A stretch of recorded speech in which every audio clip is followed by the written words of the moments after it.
Some parents give everything they have for their children, not because they are rich, not because they have much, but because they love without limits.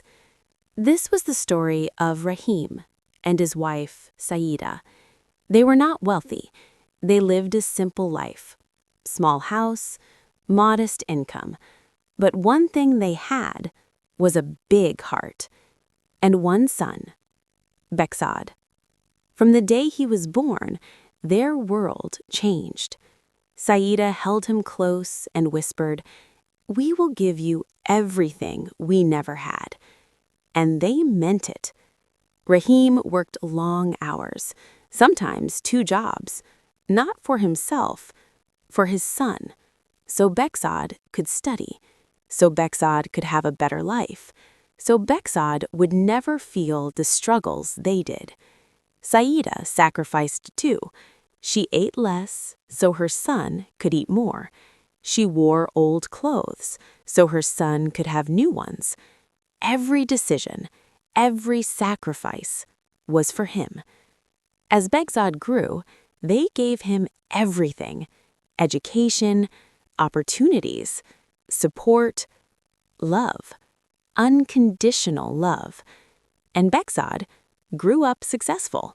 He studied well, got a good job, became someone respected. Rahim looked at him one day and smiled. "This is what we worked for." Saida nodded, tears in her eyes. "Our son, our pride." And for a while, everything seemed perfect, until one day, everything began to change. Beksad got married. Her name was Dilnoza, beautiful, confident, but different, very different. At first, everything seemed normal. She smiled, she respected them, or at least it looked that way. But some changes happen slowly, so slowly you don't notice them at first. Beksad started spending less time with his parents, less conversations, less warmth, more distance. At first, they thought it was normal. "He has his own life now," Saida said. Rahim nodded. "That's how it should be." But deep inside, something didn't feel right. And sometimes, that small feeling is the beginning of something much bigger.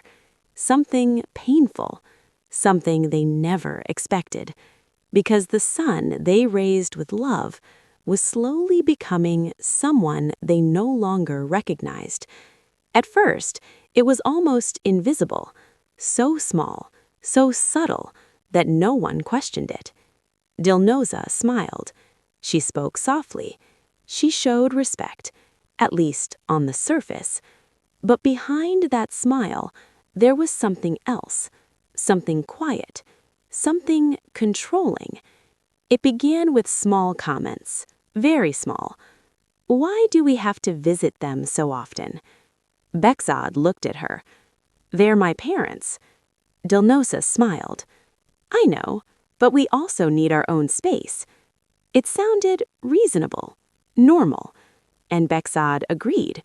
"Maybe you're right." That was the first step. Then came the next. "They depend on you too much. You're not a child anymore. You have your own family now." Each sentence soft, carefully placed, but powerful, because words, when repeated enough, start to change the way you think. Slowly, Beksad began to see things differently. Visits became less frequent. Calls became shorter. Conversations became distant. Rahim noticed it first. "He doesn't come like before," he said quietly. Saida forced a smile. "He's busy."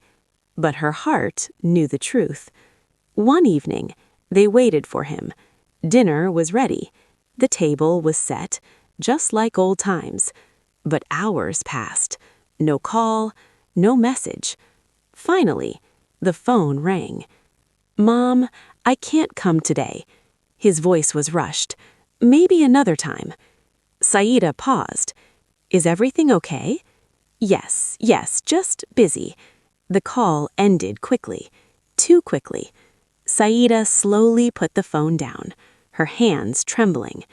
He didn't come again, she whispered.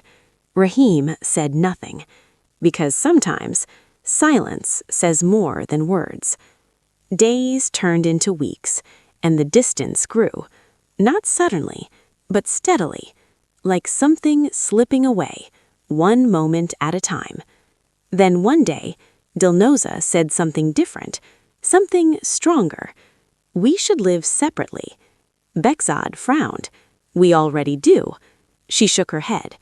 I mean, completely separate. No responsibility, no pressure, just us. That moment was different, because now it was no longer a suggestion, it was a direction, and Bekzad was already too influenced to see it clearly. I'll think about it, he said, but deep inside, the decision had already begun, and sometimes the most dangerous influence is the one that feels like your own choice. At first, it was just less visits. Then, less calls. Then, almost nothing. The connection that once felt unbreakable was slowly fading.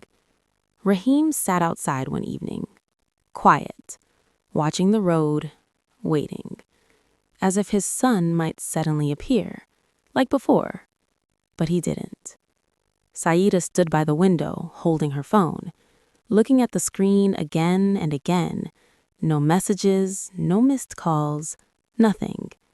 He must be busy, she said softly, but her voice was not convincing anymore. Days turned into weeks, weeks into months, and the silence became normal. That was the hardest part, not the absence, but getting used to it. One afternoon, Bekzad finally came, unexpected. Rahim stood up immediately. His face lit up. Son! Saida rushed from the kitchen. You came! Her eyes filled with joy. For a moment, everything felt like before, like nothing had changed. But then, they saw it. The distance. In his eyes, in his tone, in the way he stood. Not like a son coming home, but like a visitor. I don't have much time, Bekzad said. Those words cut deeply. Still, they smiled. Still, they tried. Sit, I'll bring food, Saida said quickly. No, it's okay. I just came to talk. Silence. Rahim looked at him carefully. Is everything all right? Bekzad hesitated, then said, I think it's better if you manage things on your own. The room froze. Saida blinked. What do you mean? Bekzad avoided their eyes. I have my own responsibilities now. I can't be involved like before. Each word felt heavier than the last. Rahim's face didn't change, but inside, something broke. We never asked for much, he said quietly. Bekzad said nothing, because deep inside, he knew that was true. Saida stepped closer. We just wanted you near. Her voice trembled. That's all. Bekzad looked away. I'm doing what's best for my family. That sentence changed everything. Because in that moment, they realized something. They were no longer his family. Not in the way they once were. Silence filled the room.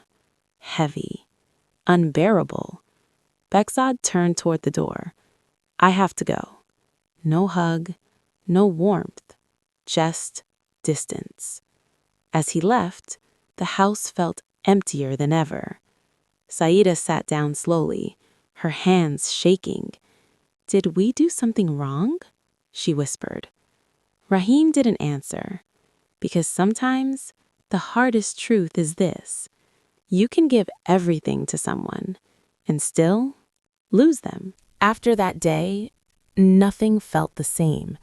The house was quieter, colder, heavier. Not because anything had changed, but because everything had. Saida moved slowly through the house, cooking less, speaking less, smiling less. Rahim sat outside more often, looking at nothing, thinking about everything. They didn't say it out loud, but they both felt it. Their son was slipping away. One evening, Begzad came again, but this time he wasn't alone. Dilnoza stood beside him, confident, calm, too calm. "Assalamu alaikum," she said politely. Saida forced a smile. "Wa alaikum assalam." Rahim nodded. "Come in."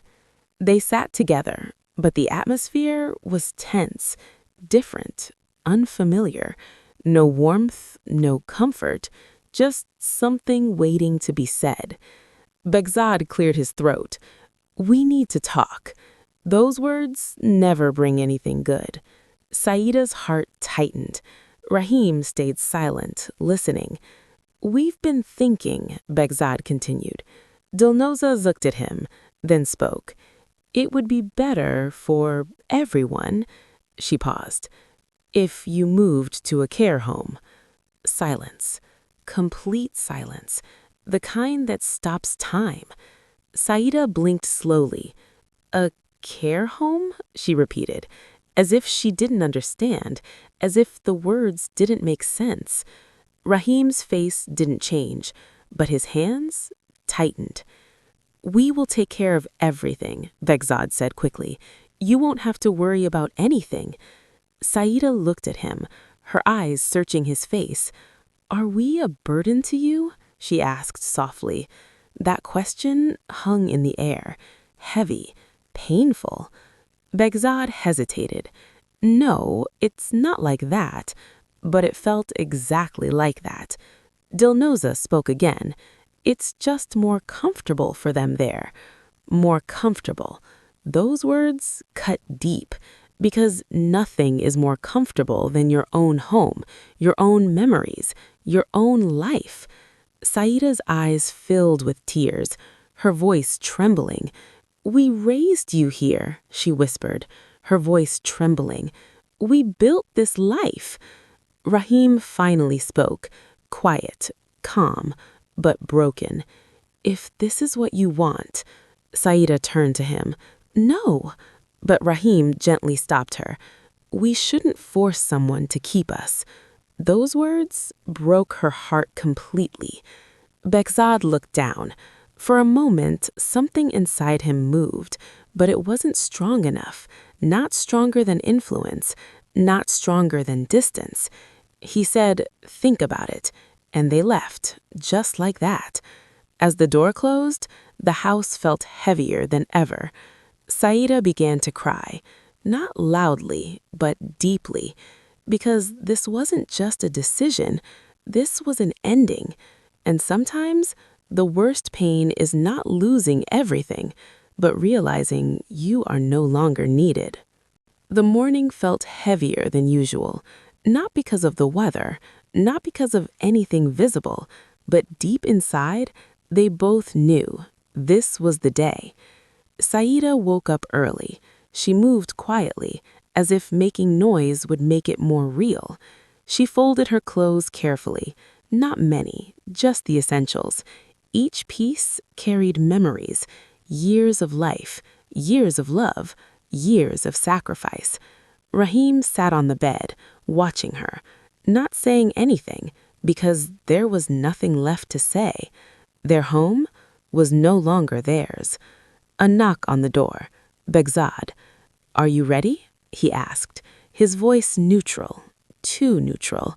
Saida forced a smile. Yes, but her eyes told the truth. Rahim stood up slowly, took one last look around. The walls, the furniture, the memories, everything they built, everything they lived for, left behind. They stepped outside. The car was waiting, silent, cold, just like the moment. The drive was quiet.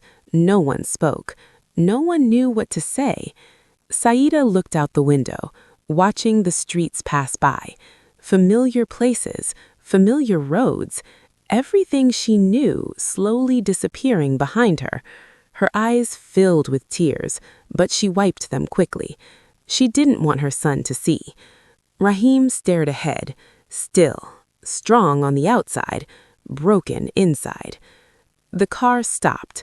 A large building stood in front of them, cold, unfamiliar, a place for people who had no one. Begzad got out, opened the door. "We're here," he said. Those words felt final. Saida stepped out slowly, her legs weak. Rahim followed. They stood there, looking at the building, then at their son. Saida's voice trembled. "Will you visit us?" Begzad paused. For a moment, he couldn't answer. Then finally, "Yes, of course." But his eyes didn't match his words. Rahim placed his hand on Saida's shoulder. "It's okay," he said quietly. Not because it was, but because he had to be strong. For her, for both of them. They walked inside, slowly, together, and behind them, their son stayed outside, watching. Just for a moment. Then he turned away, got back into the car, and left, without looking back. As the door closed, Saida couldn't hold it anymore. Tears fell, quiet, endless. Because sometimes the deepest pain is not being left alone, but being left by the one you gave everything for. The first night was the hardest. Not because of the place, but because of the silence. A different kind of silence. Not peaceful, not calm, empty. Saida sat on the bed, her hands resting on her lap, still, as if she was waiting for something, for a voice, for a call, for her son. But nothing came. Rahim stood by the window, looking outside, at strangers, at a life that no longer belonged to him. "We are guests here," he said quietly. Saida looked at him. "No," her voice trembled. "We were left here." Those words filled the room, heavy, true. The next days felt slow, too slow. The routine was simple. Wake up, eat, sit, sleep. No purpose, no warmth, no family, only time, endless time. They met others, other parents, other stories, different faces, but the same pain. "They all left us," one old man said. Saida looked at him. "All of them?" she asked softly. He nodded. "Some promised to come back." He paused. "Most never did." Saida lowered her gaze. Her heart tightened. Rahim placed his hand over hers. "We still have each other," he said. She nodded. But even that felt fragile. Every day, they waited. For footsteps, for a voice, for a familiar face. But days turned into weeks, and nothing changed. No visits, no calls, no sign. One afternoon, Saida sat outside, watching the gate, as if someone might walk in. Suddenly, a car passed by. She stood up quickly, hope in her eyes. But it wasn't him, just another stranger. She slowly sat back down, her shoulders dropping. Rahim saw everything, said nothing, because he understood. Hope can be more painful than reality. That night, Saida whispered, "Did we love him too much?" Rahim closed his eyes. "No." He paused. "We just didn't expect this." Silence. Deep, unavoidable. Because sometimes life doesn't break you suddenly. It breaks you slowly, day by day, moment by moment, until one day you stop waiting. And that is the hardest part. At first, Begzad thought about them, sometimes, late at night or in quiet moments. Their faces would appear in his mind. His mother's soft voice, his father's calm eyes. Memories, faint, but still there. But time has a way of changing things. Days passed, then weeks, and slowly, those thoughts became less frequent, less important, easier to ignore. Life moved forward, fast, busy. Dilnoza filled his world. Plans, dreams, new goals, new priorities. "We need to focus on our future," she said one evening. Bekzad nodded. "Yes, you're right."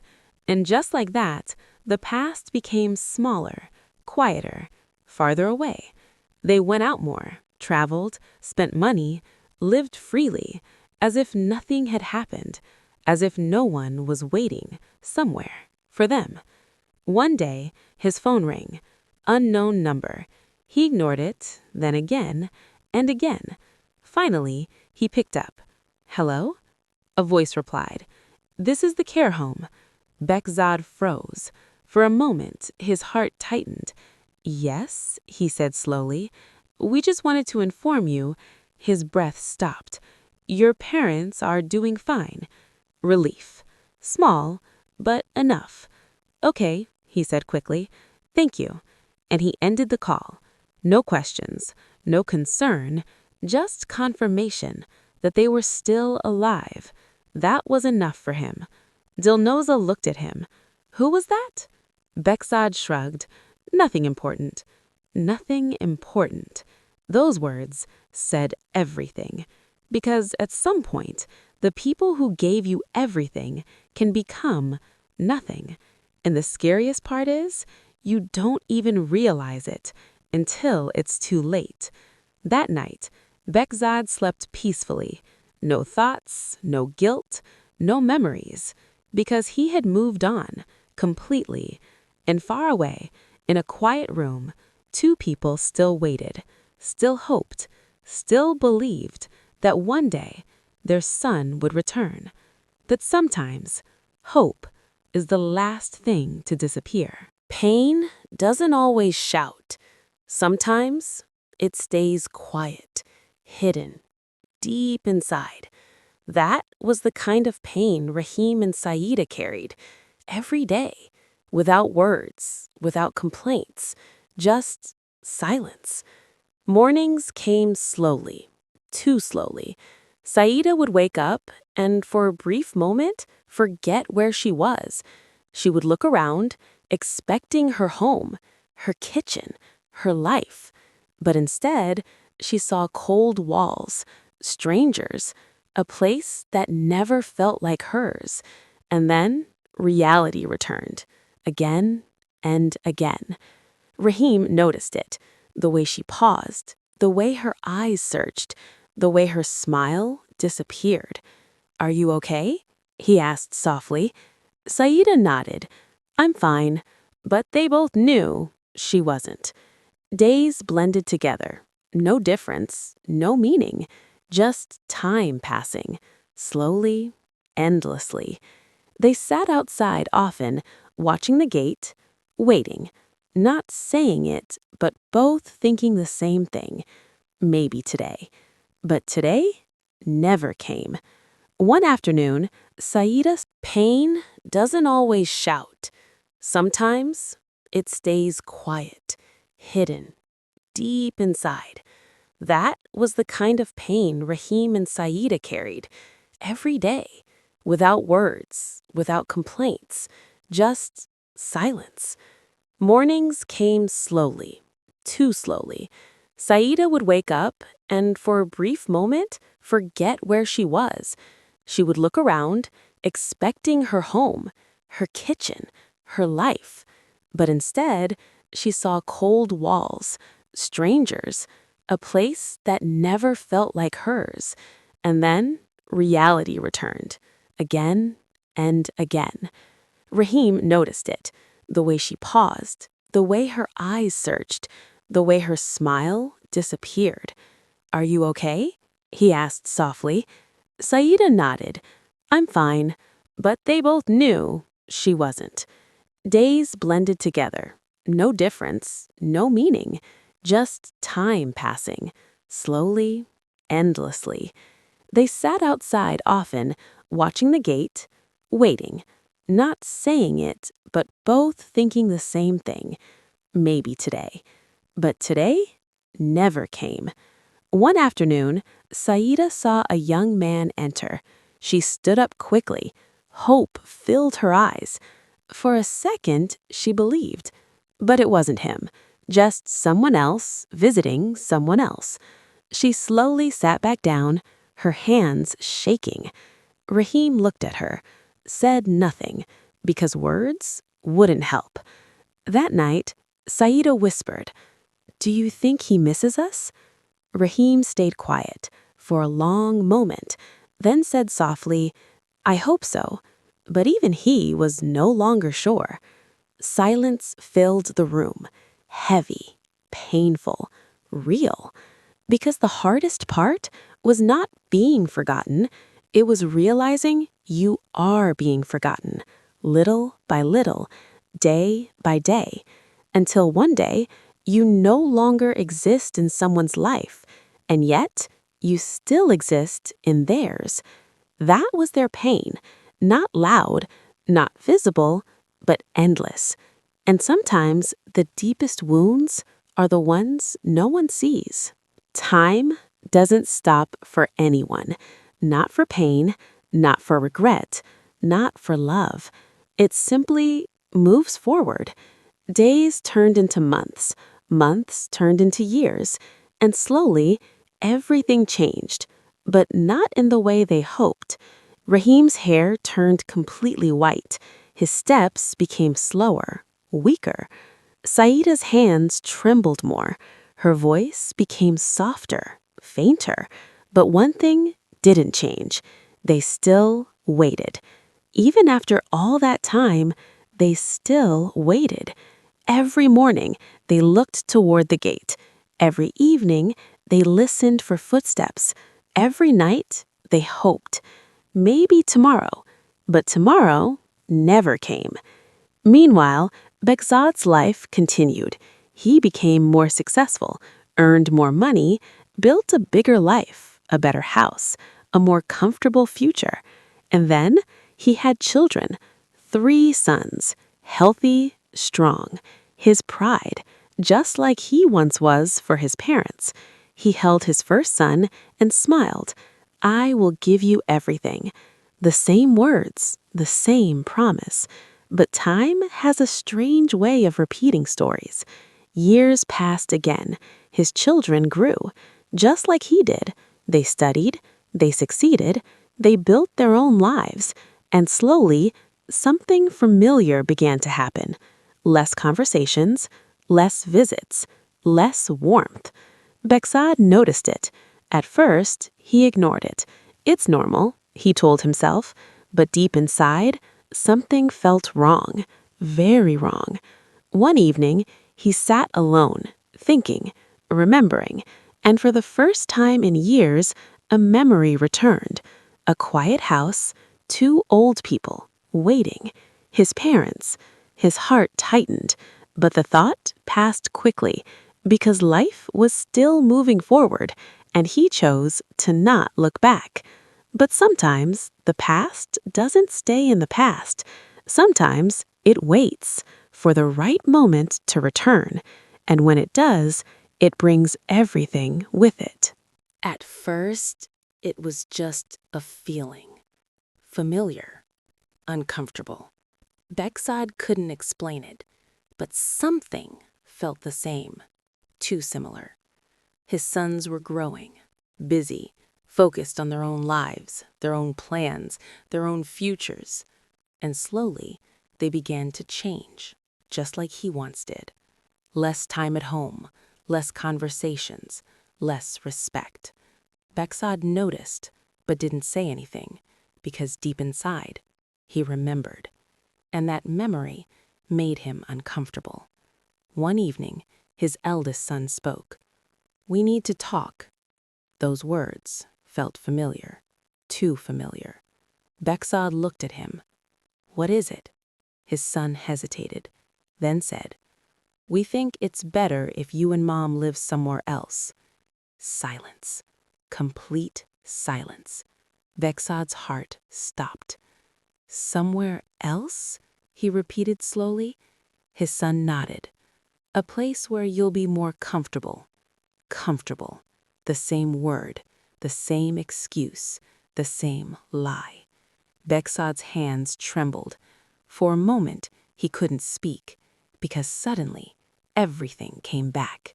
His parents, that day, that decision, that door closing behind them. And now, he was standing in the same place, but on the other side. You mean a care home?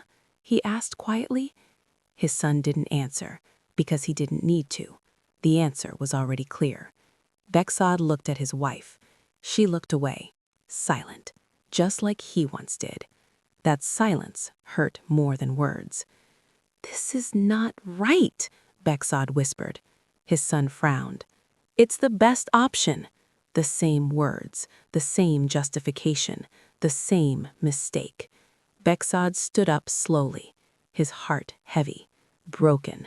Now he understood. Not from memory, not from thought, but from feeling. Real, deep pain, the kind his parents once felt, the kind he once caused.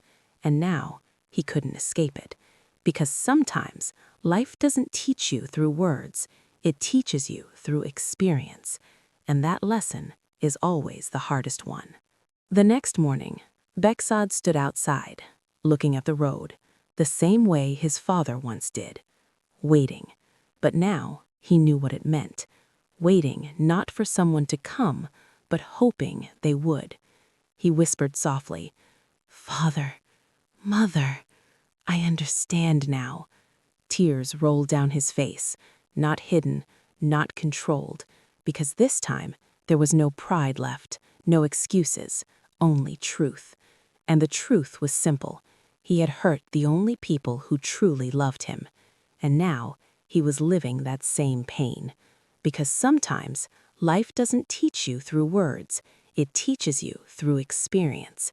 And that lesson is always the hardest one. That morning, everything felt different. Not outside, but inside Bexod. Something had changed, something real, something deep. For the first time in years, he didn't think about work, didn't think about money, didn't think about anything, except one thing. His parents. Where were they? How were they? Were they still waiting? Or had they already stopped hoping? That thought hurt the most. He stood up quickly. I have to find them. His voice was firm, certain. His wife looked at him. Now? She asked. Bexod nodded. Yes, now. Because some decisions cannot wait. He got into his car, his hands shaking slightly. Not from fear, from urgency, from regret. The road felt longer than ever. Every second felt heavy, because every second meant more time lost, more moments he had missed, more pain he had caused. He arrived at the care home, the same place, the same building, but this time it looked different, colder, more painful, because now he understood what it meant.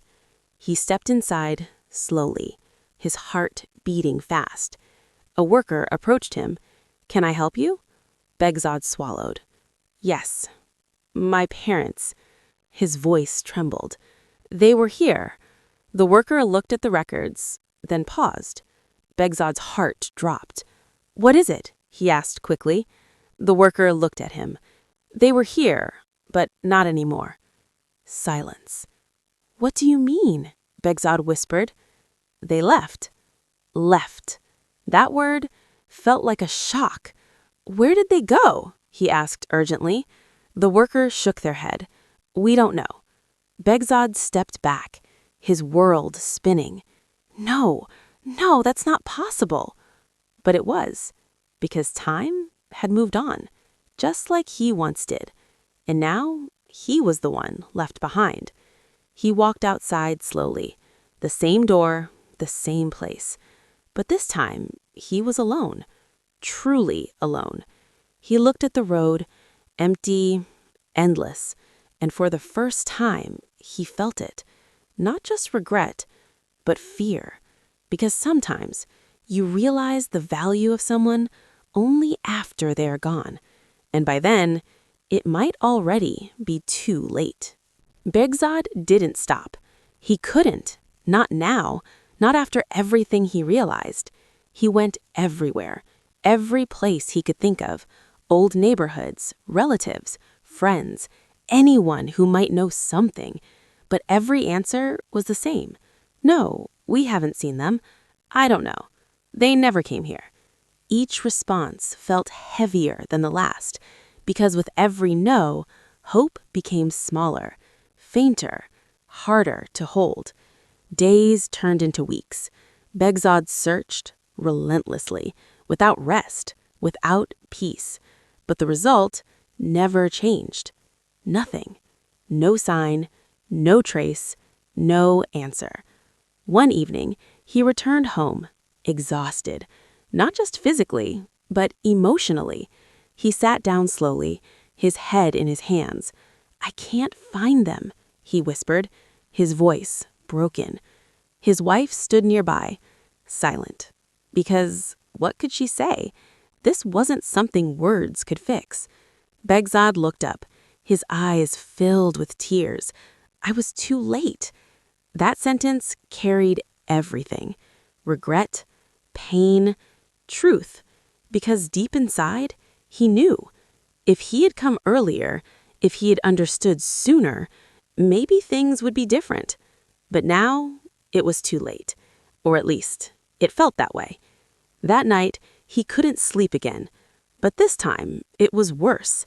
Because now, there was no hope left. Only emptiness. Only questions. Where are they? Are they okay? Do they still think about me? Tears rolled down his face, uncontrolled, endless. Because sometimes, losing someone is not about death. It's about distance, about absence, about not knowing if you will ever see them again. And that pain can be even harder to carry. Begzad looked at the ceiling, whispered softly, "I'm sorry."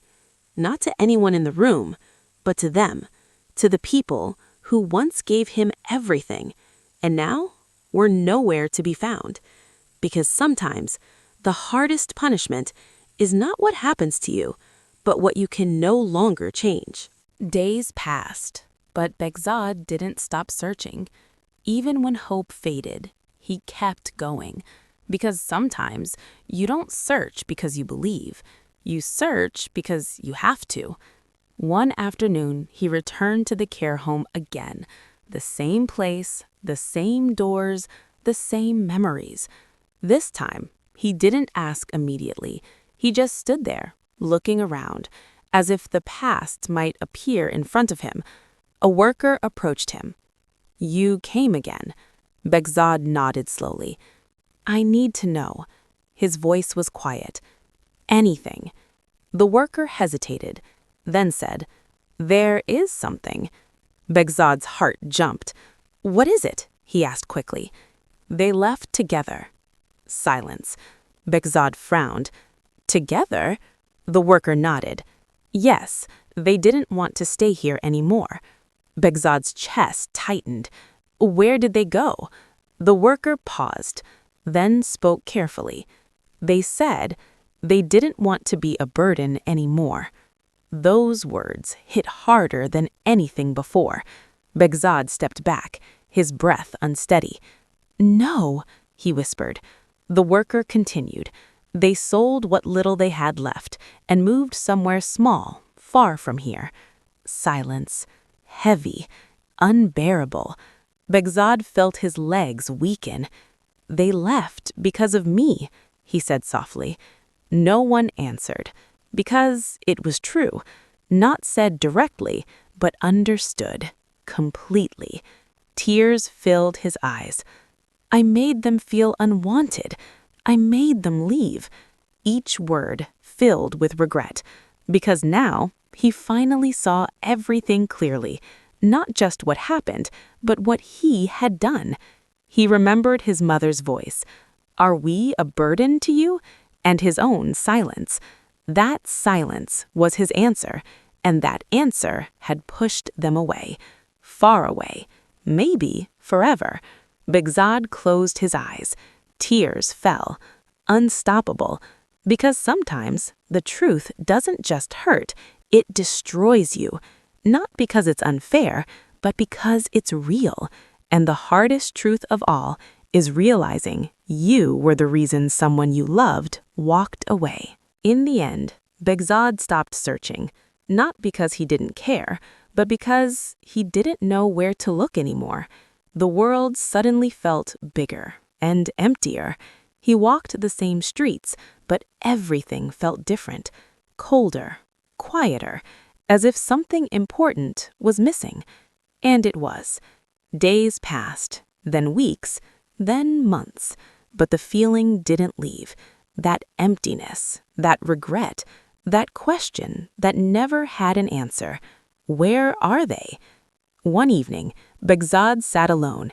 His sons' voices echoed in the other room, laughing, talking, living their lives, just like he once did. And suddenly, he saw it clearly. The same pattern, the same distance, the same future. His sons were becoming like him, and he understood something deeply. This wasn't just his story. This was a cycle, a painful cycle, passed from one generation to another, unless someone stopped it. Begzad stood up slowly, walked towards his sons. They looked at him, surprised. "Sit," he said, his voice calm, but different, serious. They sat down, confused. Begzad looked at them. For a long moment, he said nothing. Then, finally, "Never do what I did." Silence. "What do you mean?" one of them asked. Begzad took a deep breath. "I left my parents. I made them feel like they were nothing." His voice trembled. "And now, I don't even know where they are." The room became quiet, heavy. His sons looked at him differently. For the first time, they saw something they hadn't before. Not just a father, but a man full of regret. "Listen to me," Begzad continued. "No matter how busy you become, no matter what life gives you, never forget the people who gave you everything." His eyes filled with tears. "Because one day, you will understand, and when you do, it might be too late." Silence filled the room, but this time it wasn't empty. It carried meaning, a lesson, a warning, and maybe, just maybe, a chance to break the cycle. That night, Begzad stood outside, looking at the sky, quiet, still. He whispered softly, "Father, Mother, I'm sorry." No answer came, only silence. But sometimes apologies are not meant to be heard, they are meant to be felt. And maybe, somewhere far away, two hearts finally felt it.